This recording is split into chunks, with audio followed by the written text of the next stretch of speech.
इन झूठे लोगों ने कहा हर घर तिरंगा, हर हाथ तिरंगा।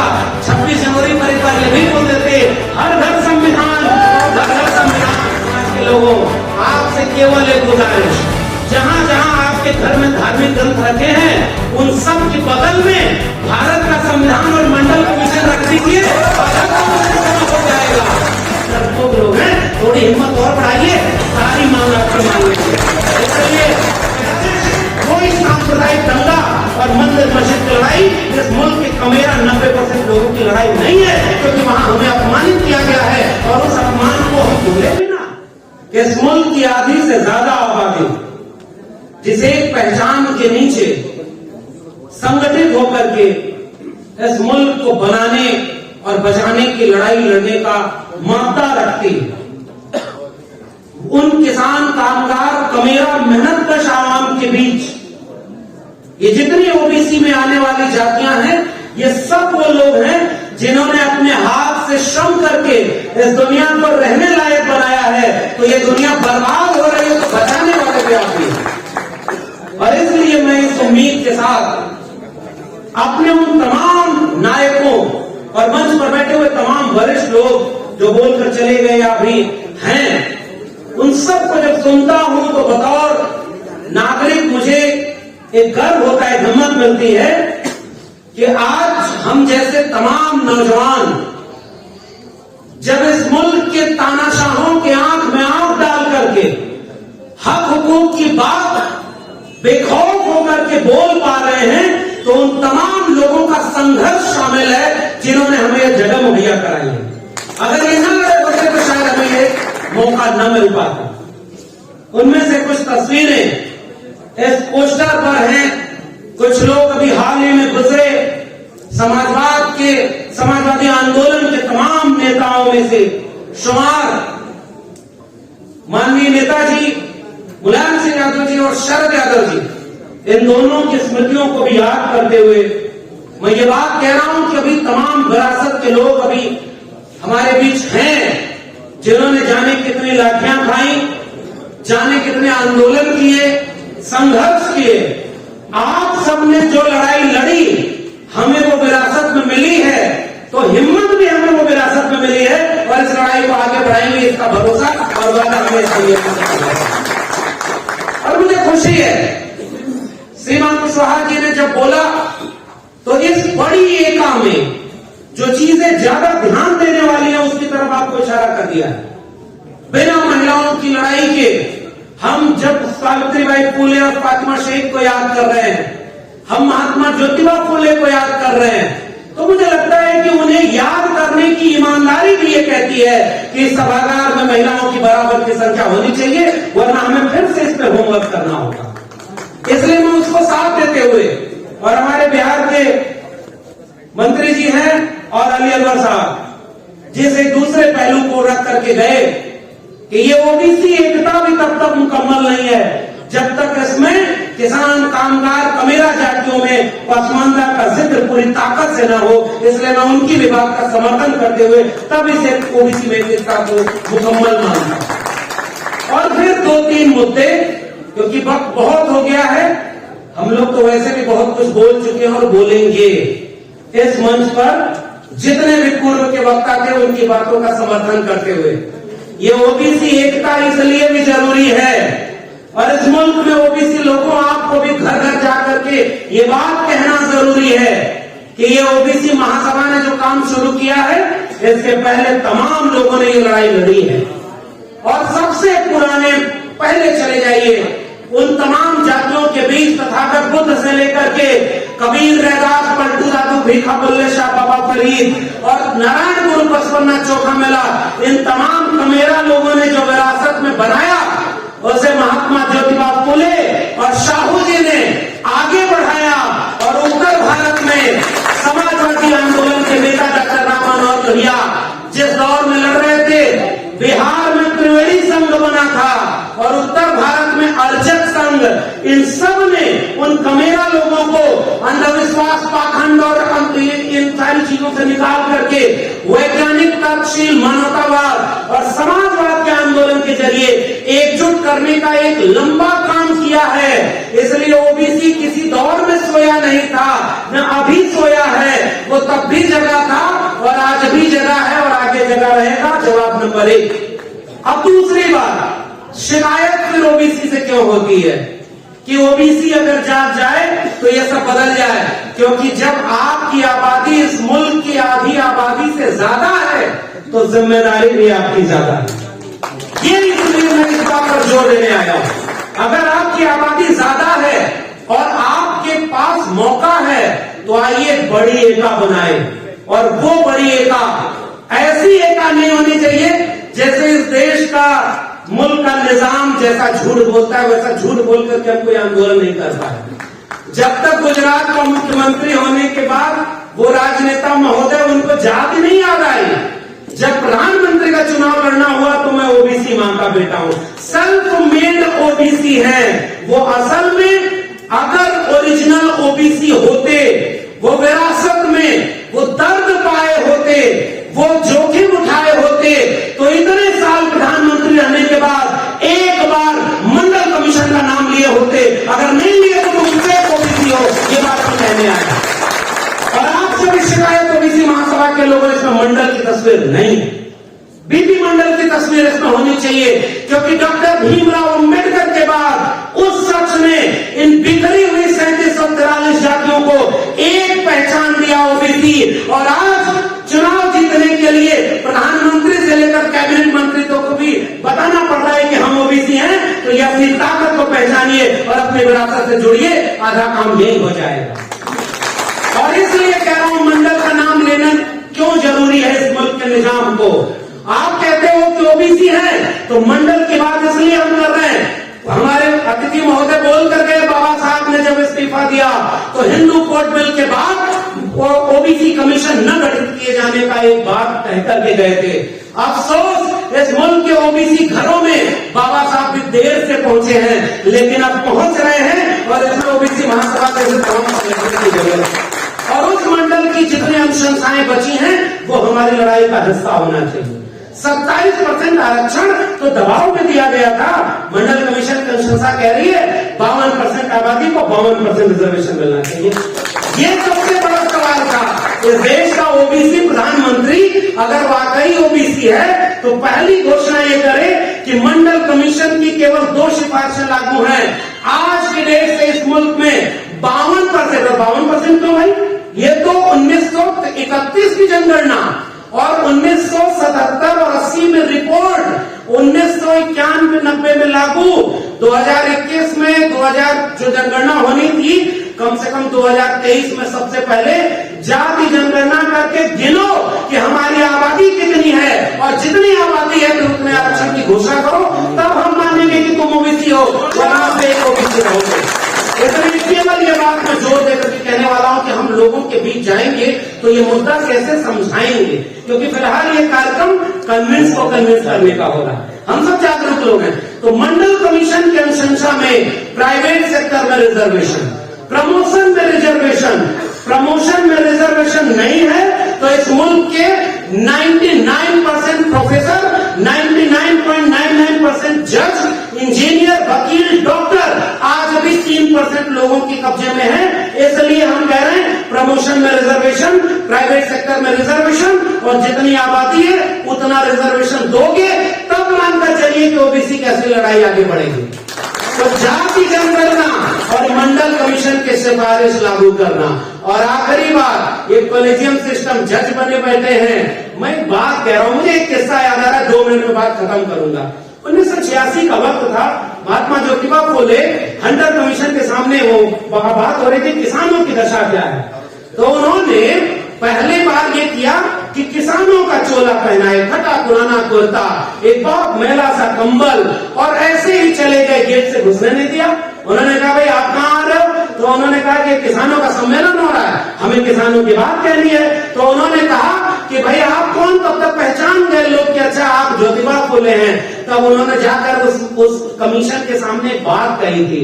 ये सारे लोग जो भरे पेट और अच्छे कपड़ों में बैठे हैं, इन्हें पता ही नहीं किसानों का दर्द क्या है। आपको ये बताने के लिए कि किसान होता क्या है, मैं इस लिबास में आया हूं क्योंकि आपको पता ही नहीं किसान कितना दर्द सह करके वो जीवन जी रहा है, और ये भरे पेट वाले उनका दर्द क्या बताएंगे। इस मुल्क को अगर बचाना है ओबीसी महासभा के लोगों, तो ओबीसी को तो एकजुट करना ही करना, इसके अलावा आपके पास कोई रास्ता नहीं। जब भारत बर्बाद होगा, संविधान बर्बाद होगा, तो कितनी भी बड़ी जाति की महासभा होगी, एक दिन उसका भी नंबर आएगा। इसलिए जाति के सम्मेलनों से तो ये बचाव नहीं होगा।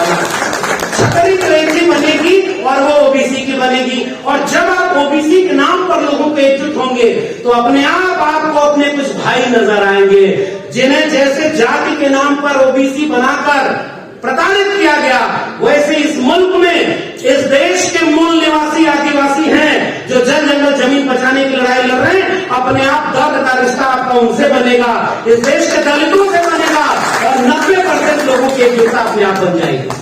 इसलिए मैं आपको बधाई देते हुए अगला कार्यक्रम किसी दिल्ली, बंबई, लखनऊ और भोपाल में मत करिएगा, अगला कार्यक्रम किसी गांव चौराहे पर करिएगा। हम सारे लोग आएंगे और इसमें से बहुत सारे लोग चलेंगे। 90% को एक करना है, और इसकी जिम्मेदारी ओबीसी महासभा की है। और ये बात बाबू जगदेव प्रसाद और जगदेव बाबू ने क्या कहा, पहले डॉक्टर लोहिया ने, सम सोपाने बाधी गांठ पिछड़ा पावे 100 में 7, उस नारे को आगे बढ़ाकर जगदेव बाबू और रामस्वरूप वर्मा ने क्या कहा। और आखिरी जाते जाते टिप्पणी करना जरूरी समझता हूं, जब जगदेव बाबू और रामस्वरूप वर्मा का जिक्र हो रहा है तो थोड़ा रामचरितमानस भी सामने आएगा। भाटी साहब चले गए, अरसे बाद समाजवादियों के बीच अतुल जी बैठे हुए हैं, ऐसे लोग जिन्होंने अपने ऐसे लोगों को हराया है कि वो किसान कामगार कमेरा की आवाज क्या होती है, ये यहाँ बैठे हुए हैं। और भाटी साहब चले गए, मैं उनके सामने ये बात बोलना चाह रहा था। वो बात ये है कि एक तरफ लेफ्ट, राइट, सेंटर, सब में एक ही जाति का प्रवक्ता, एक संघ विचारक और एंकर भी उसी जाति का, सब मिलकर के कह रहे हैं इस मुल्क की भावना आहत हो गई, हिंदुओं की भावना आहत हो गई। ओबीसी महासभा के लोगों, एक सवाल आपसे पूछना और इस मंच के सवाल को गांव-गांव ले जाना। जे बरनाथम तेली कुम्हारा सपचार कोल कलवारा और मेले जनेऊ तेल गाना और पूजी विप्रशील गुण हीना शुद्ध न गुणगन ज्ञान प्रवीणा, इनमें जितनी आभीर जातियों का स्वपच किरात कोल कलवारा, इन सारी जातियों के नाम पर जो बात कही गई है, क्या इन जातियों की भावना पे भावना नहीं है क्या? भावना केवल 3% लोगों की है। इसलिए ये बात जाते जाते अपने ओबीसी समाज के लोगों को 2-3 चीज से बचा लीजिएगा। पहला, सांप्रदायिक दंगा। कोई हिंदू मुस्लिम की लड़ाई आपकी लड़ाई नहीं है। ये लड़ाई अपने हक, हुकूक, जल जंगल, जमीन और संपत्ति की हिस्सेदारी। 1% लोग 40% कब्जा किए हुए हैं और 50% लोग 3% पर गुजारा कर रहे हैं, और इसको अगर बढ़ा दीजिए तो 10% लोगों के पास इस देश की 90% संपत्ति है और 90% लोग 10% पर गुजारा कर रहे हैं। जाति जनगणना का सवाल इसलिए जरूरी है कि पहचान खुलकर सामने आ जाए कि वो 10% कौन है और ये 90% कौन है।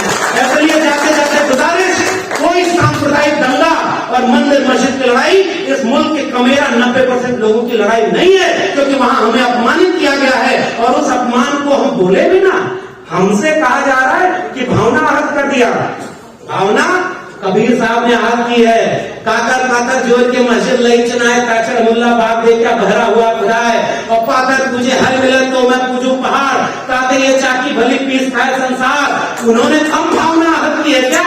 अरे जिस पुरखे का नाम ले रहे हो ओबीसी समाज के लोगों, आपसे केवल एक गुजारिश, जहां जहां आपके घर में धार्मिक ग्रंथ रखे हैं उन सब के बगल में भारत का संविधान और मंडल कमीशन रख दीजिए, हो जाएगा।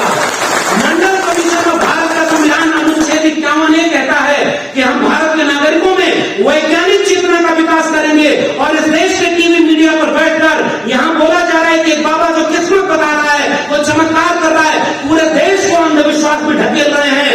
बिरसा, फूले, अम्बेडकर, पेरियार के वारिसों, आपके ऊपर जिम्मेदारी केवल अपनी जाति और अपने लोगों को बचाना नहीं है, इस मुल्क को बचाना है, क्योंकि इस मुल्क को हमारे पुरखों ने बनाया है।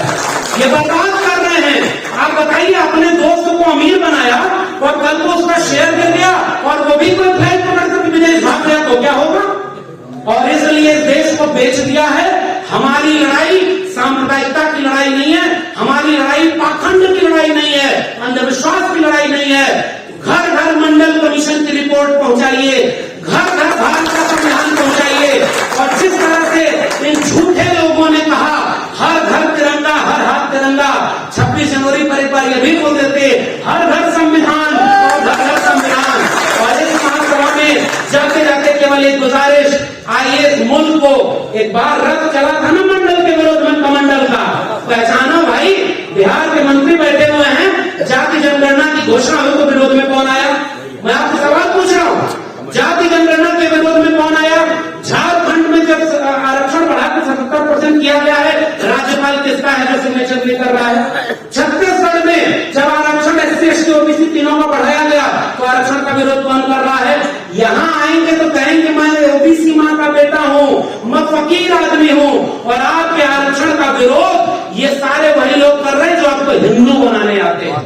ये आपके आरक्षण के विरोधी है। और इसलिए मैं कह रहा हूँ ये बजरंग दल, विश्व हिंदू परिषद, युवा वाहिनी और ये सारे लोग पूरे देश में गालियां दें, एक मुकदमा नहीं होगा। और इस मुल्क में स्वामी प्रसाद मौर्य और शिक्षा मंत्री बिहार चंद्रशेखर पर मुकदमा होगा, जो बोलेगा उस पर मुकदमा होगा। तो भाइयों एक बात सुनो, डॉक्टर राम मनोहर लोहिया भारत आजाद हुआ तो लोग सत्ता में बैठे और राम मनोहर लोहिया नहर रेट आंदोलन के लिए सड़क पर लाठी खा रहे थे। उन नायकों को आपने तस्वीर में लगाया है। केस मुकदमा ये आपसे कभी आपकी आवाज नहीं रोक पाएगा। कबीर, ज्योतिबा फुले, साहू जी महाराज, डॉक्टर भीमराव अंबेडकर, डॉक्टर राम मनोहर लोहिया, मंडल कांशीराम ये मुकदमे और जेल से डर गए होते तो आज हम उनको याद नहीं कर रहे होते। आपको आखिरी बात केवल गुजारिश, नकारात्मकता तो देखिए बहुत है, मैं भी चाहता हूँ यहाँ आपको बहुत सारी कमियां गिना देता कि OBC में ये कमियां हैं। अरे बहुत कमियां हैं, फिर भी गुंजाइश इतनी है कि अगर न्यूनतम सहमति पर भी बृहत्तम एका बना लेंगे ये मुल्क अपने आप बचा लेंगे। इसलिए कमियों की बात मैं नहीं कर रहा। और वसीम बरेली का शेर पढ़ के जा रहा हूँ, उसी को जीने का हक है जो इस जमाने में इधर का बिकता रहे और उधर का हो जाए। ऐसे लोगों को पहचानिएगा जो लिबास आपकी जाति का पहनकर आएंगे, आपके OBC का पहनकर आएंगे, आपके दलित का पहनकर आएंगे। पसमानदा और बीजेपी चिंता कर रही है पसमानदा की, एक तरफ लिंचिंग, एक तरफ मस्जिद पर हमला और दूसरी तरफ पसमानदा को हक। एक तरफ सारे सरकारी संपत्ति बेच दो, जाति जनगणना की मांग इतनी ताकतवर हो गई कि जनगणना ही नहीं करा रहे। अरे डरपोक लोग हैं, थोड़ी हिम्मत और बढ़ाइए, सारी मांग आपकी मांगेंगे। इसलिए पहचानिए, कुल्हाड़ी में लगी लकड़ियों की वजह से जंगल की लकड़ियों को समझाया जाएगा कि ये कुल्हाड़ी में लकड़ी तुम्हारी जाति की तो है, अहिर कुर्मी कोई नहीं। मैं आपको कहने आया हूँ, इस देश में गाली किसने बनाई कि अहिर गडरिया कुर्मी चोर धर सारे का टंगरी तोड़? ये किसने गाली बनाई? किसी मुसलमान ने बनाई क्या? किसी दलित ने बनाई क्या? किसी आदिवासी ने बनाई क्या? और किसने ये विरोध किया कि बड़ जात बतलौला से या छोट जात बतलौला से उनके भी? मेरे प्रिय कवि हैं तुलसीदास, लेकिन जहां गड़बड़ है वहां प्रिय नहीं है। मैं कहूंगा कि आपने वर्ण व्यवस्था स्थापित की, आपने इन जातियों के खिलाफ बोला है और मैं इस बात में कायम हूं। और जाते जाते कुल्हाड़ी की लकड़ी की पहचान को अपनी पहचान से जोड़ेंगे। उत्तर प्रदेश अभी अतुल भाई बोलेंगे तो समझ में आएगा। लोगों को बदनाम किया, किन जाति के लोगों का थाने में वर्चस्व है, सब लूट लिया। OBC का सारा हक अहिर कुर्मी कोई ने लूट लिया, इन्होंने इनका लूट लिया। अरे इसलिए तो हम कह रहे हैं जाति जनगणना करा दो, पता चल जाएगा कितना लूट लिया। इसमें तुमको विरोध में लगा था। जाति जनगणना का विरोध केवल ब्राह्मण क्यों करता है भाई? अगर वो यादवों ने कुर्मी कोयले ने ज्यादा, क्योंकि पता है ज्यादा लूटा नहीं है। कितने वाइस चांसलर, कितने जज, कितने वकील, कितने डॉक्टर इंजीनियर है कुर्मी कोयले के बन गए भाई। आपको जो लड़ता है ना, सबसे पहले उसे बदनाम किया जाता है, इसलिए ताकि बाकी जातियों को कहा जाए उधर कुछ नहीं मिला इधर आओ। तो उत्तर प्रदेश में जिन लोगों को कहा गया कि बहुत कुछ मिलेगा इधर आओ, राम मंदिर की आड़ में नींव की ईंट वही बने हैं, सब कुछ लूटा आपका भी जाएगा। जाते जाते गुजारिश, शरद यादव को याद करते हुए मैं कह रहा हूं, इसी सम्मेलन में मैंने पहली बार शरद यादव को सुना, नेताजी को सुना। नेताजी उस समय के नेता, जब राम मंदिर आंदोलन मंडल के विरोध में कमंडल, तो उन्होंने हिचक नहीं दिखाई। संविधान का जो खतरा बनकर आए थे उन तमाम आतताइयों पर गोली चलवाई थी, इसलिए हम उसके विरासत को याद करते हैं। और लालू जी